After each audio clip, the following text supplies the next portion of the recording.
Now, big ups to Els, the engineer, right, for his ambitions of getting a song placed, right? But there is something a little surprising that I heard when I listened to the song, right? The mix. And I'm going to tell you what I thought was wrong with the mix, right? Now, the mix itself, the sonics is decent. It's straight. The mastering, it was straight. You know what I'm saying? You can hear things clearly. But this is one thing a lot of you don't understand about mastering, right? Any flaw that was in the mix, the mastering is going to exacerbate that flaw. Do you understand? Any little flaw in a mix, the mastering is going to bring it out where you can really hear those flaws.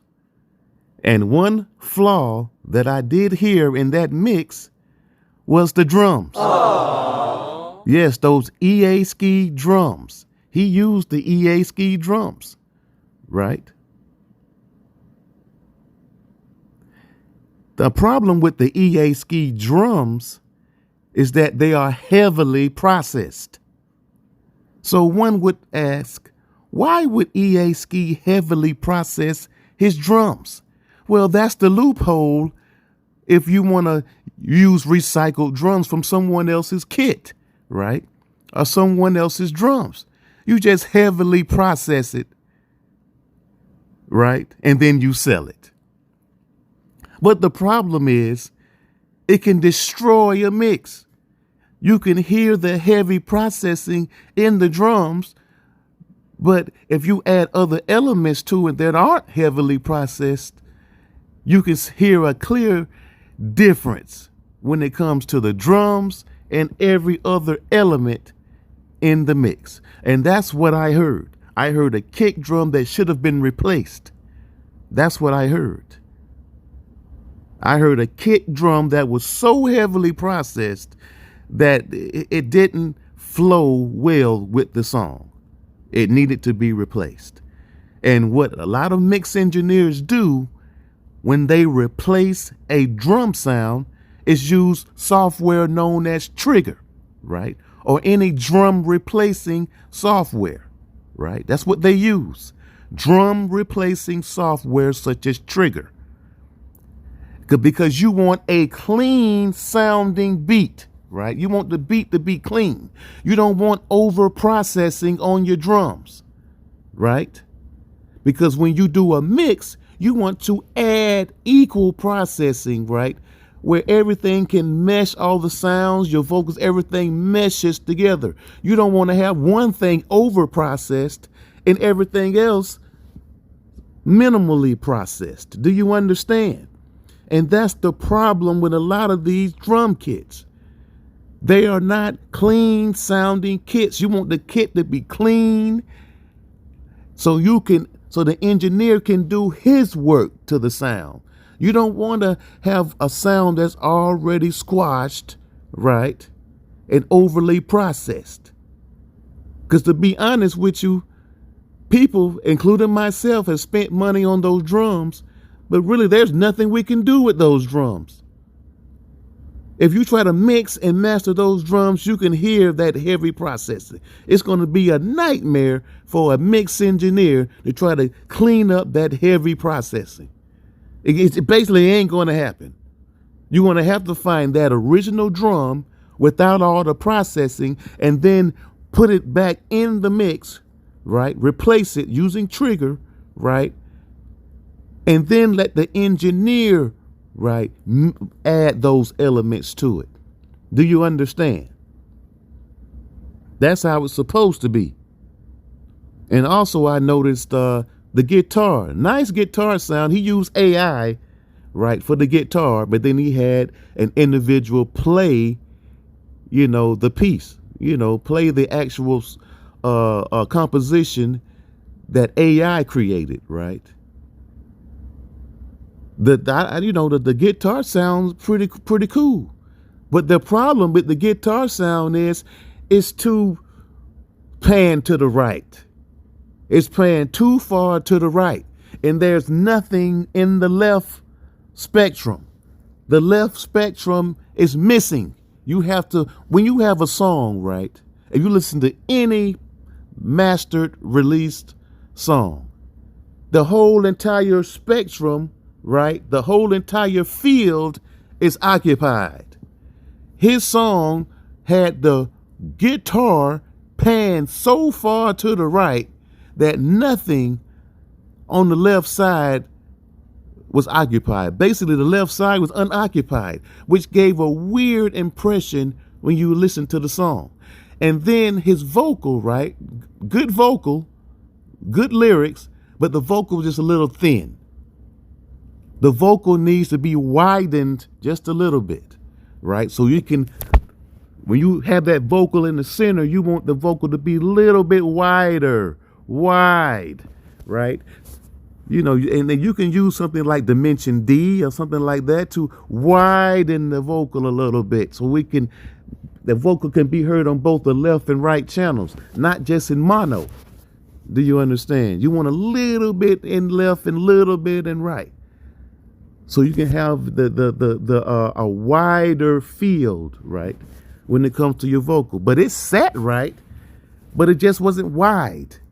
You know what I'm saying? Because if you compare that song with a professionally, commercially released song, you can hear the difference in the vocal. The vocal is sitting there. It's sitting, the top end is kind of too high in the top end. You need the peaks got to be cut off because it's too high.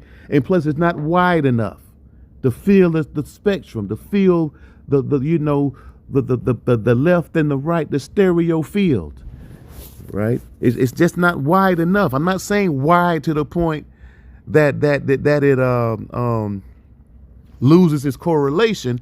I'm talking about wide as the widest it can get while maintaining its correlation. Right? The correlation meter goes from +1, 0 to -1. You don't want to be in the -1 side. You want to be on the +1 side. But it's okay to kind of ease up along 0, right? But long as you don't go past -1, you're good. So somewhere in between 0 and +1 is where he needs to be, right? To have a good width with the vocal. You know what I'm saying? But I digress. But, you know, it's pretty decent song. You know what I'm saying? You have to, celebrate and give props to the effort, the effort to do that, And like I stated before, he said he knows a supervisor, but I think it's a little more complicated than just a supervisor.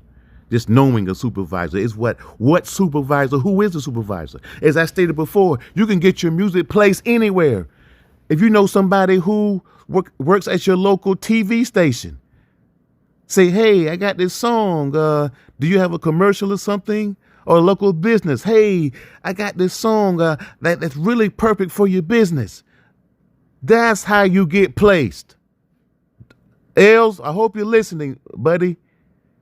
You get placed by making a song that can support a business.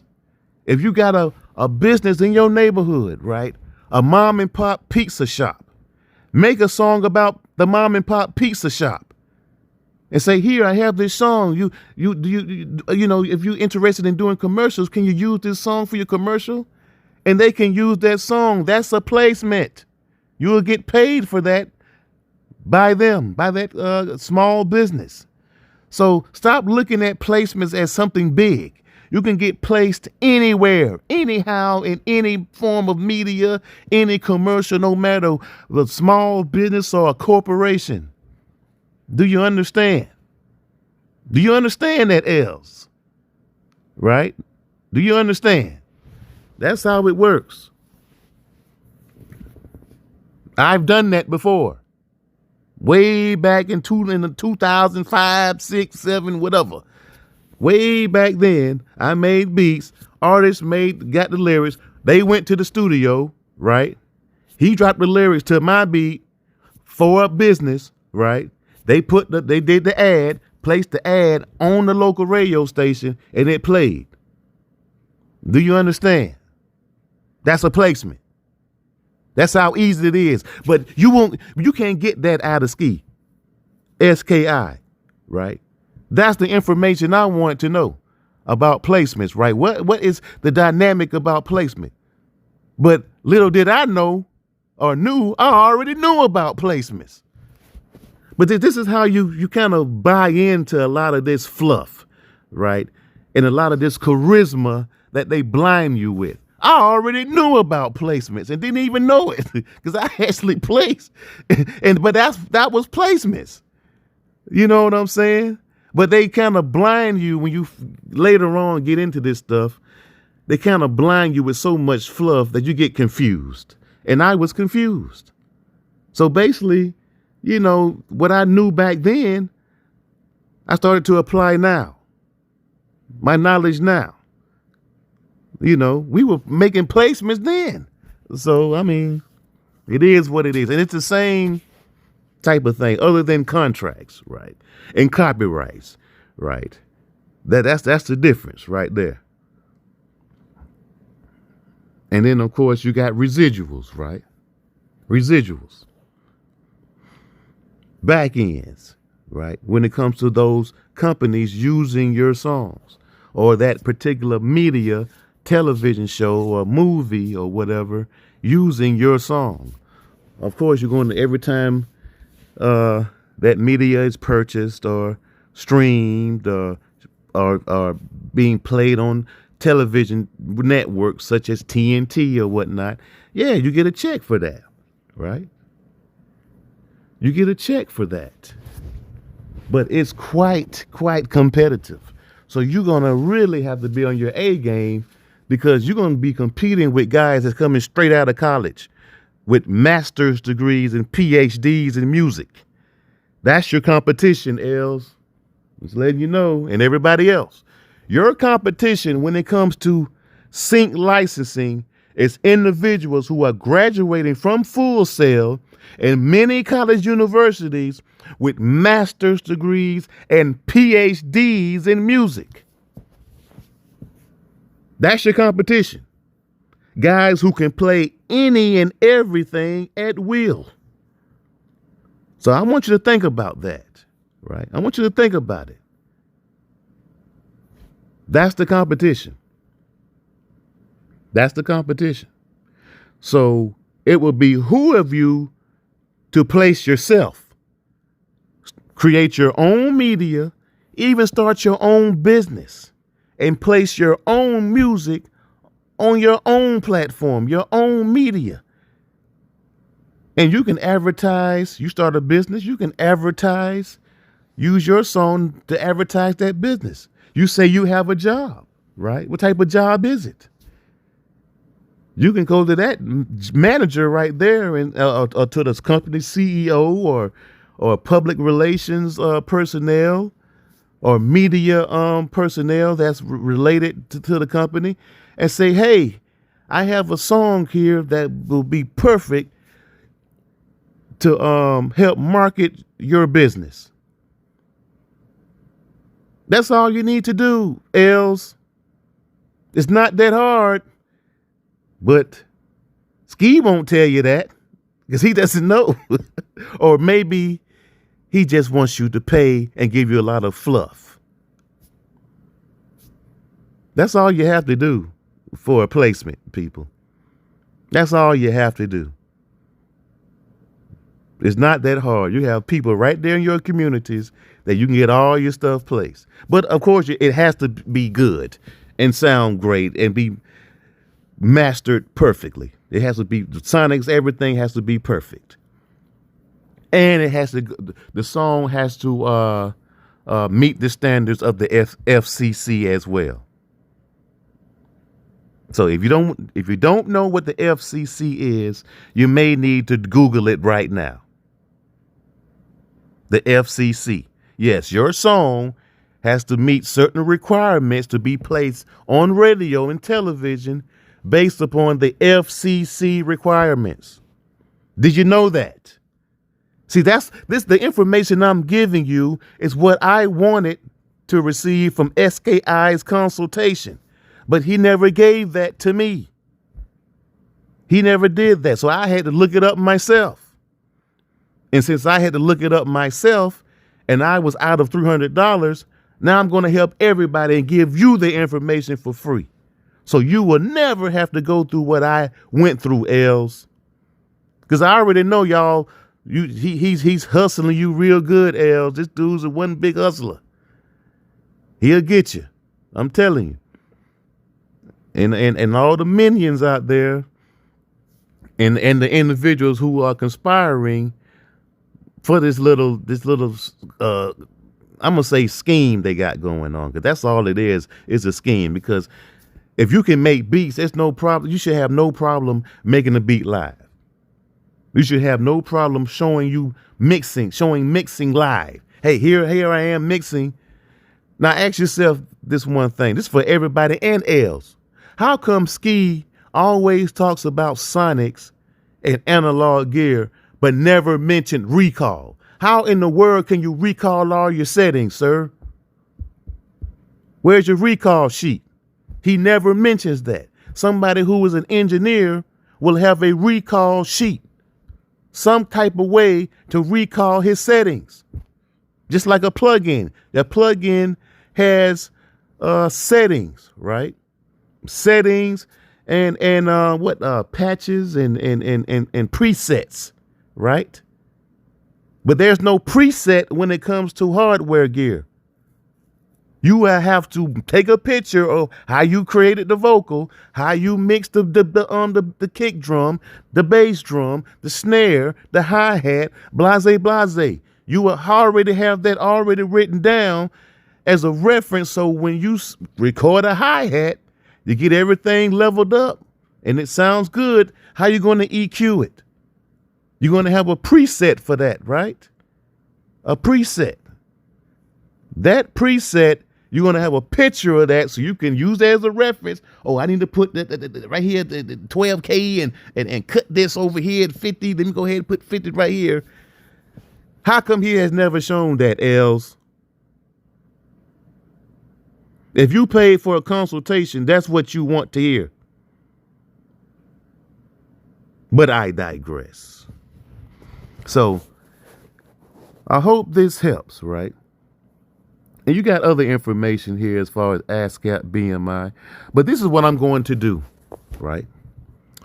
This is what I'm going to do. What I'm going to do, and I'm going to set this up tomorrow. When it comes to music, we are going to make a song. And in this song, I'm going to chronicleize everything from the creation of the song, the mix, recording, mastering, and all the other relevant paperwork as far as copyrights, sample clearance. We're going to show the whole process. That's what I'm going to do. The whole entire process. That is the goal. And I'm going to start tomorrow. So, and hopefully the videos and it all being live will finally help people, right? Help people so they would never, ever have to worry about getting conned from these consultations. You will already have all the information you need from point A to Z. Do you understand? Well, that's all I have for now. Audiolithic Mac, and I'll be back with another video.